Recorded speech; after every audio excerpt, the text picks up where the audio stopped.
Aitäh! Aitäh! Ma palun nüüd Riigikogu kõnetooli Märt Sults, palun.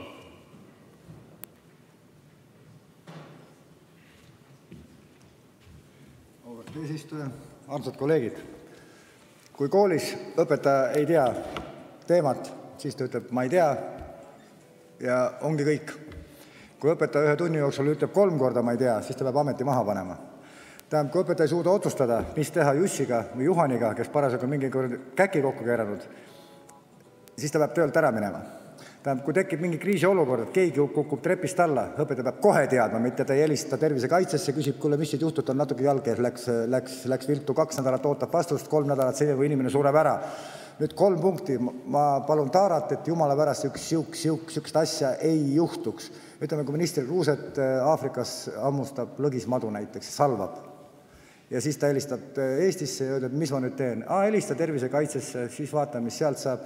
Siis lõigatakse jupp küljest ära, järgmine jupp, 3. jupp, 4., 5., 6., 7. Ja ta teab seda, et ta ei saa ravi enne, kui ta ära sureb. Aga laip on hea tuti-pluti. Tähendab, aga on võimalik kohe ravida, kui käsi ära lõigata. Nii, mida nüüd peale hakata? Otsustada sa julge. Sinu ametkond otsustada ka ei julge. No mida põrgut? Siret ütles küll, et sealiha ei ole jõululaua peal. Okei, me võime ka midagi muud süüa, aga varsti ei ole piima ka seal laua peal. Ja varsti ei olegi seda lauda, mille ümber inimesed istuvad, või ei ole inimesi, kes laua ümber istuksid. Jõudu jaksu teile, andke tuld, ärge kuulutage välja kriisiolukorda, ärge kuulutage välja eriolukorda, arutame, istume maha, 2 nädalat on meil aega. Jõudu jaksu.